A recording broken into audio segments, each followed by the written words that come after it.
Yeah, so we just received a briefing from the Secretary of War and the Secretary of State and our top military officials on the strikes against the narco-terrorists off the coast of Venezuela.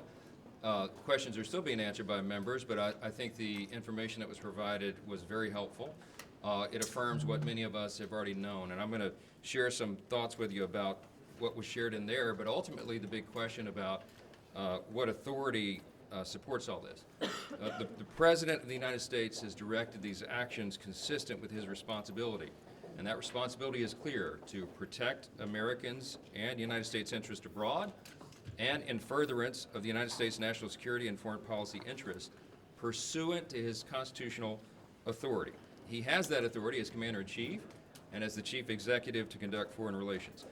As the Commander-in-Chief, President Trump has both the authority and the obligation to defend our homeland, and I think that's beyond dispute.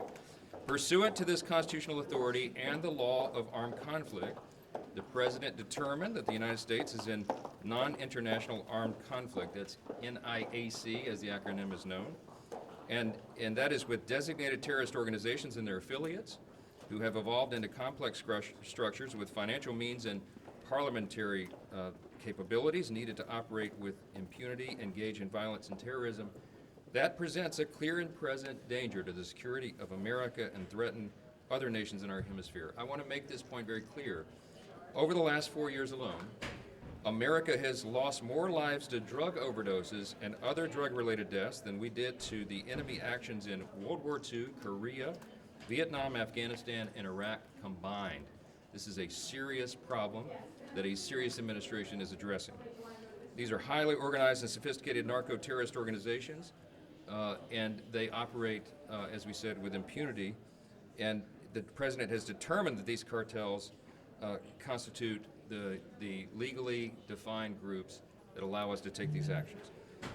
The Trump administration, by the way, has been much more forthcoming with the legal rationale behind these strikes than prior administrations. And I want to point out this one example. From 2009 to 2015, President Obama conducted over 500 drone strikes, killing over 3,700 persons, some of whom were United States citizens.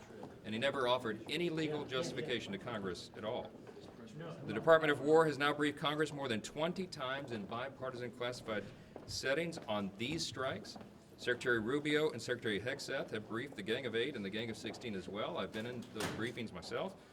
The administration has also made available multiple documents to the Hill, including the Office of Legal Counsel opinion, which has been reviewed by over 150 members.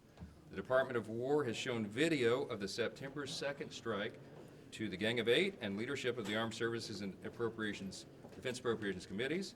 They'll be made available to all members of the Armed Services Committee this week. This is exquisite intelligence that supports these actions. It is certainly appropriate and it's necessary to protect the United States and our interests. That's what was presented today. Different members have different questions. I hope and assume that all those are being answered. Thank you all for being here.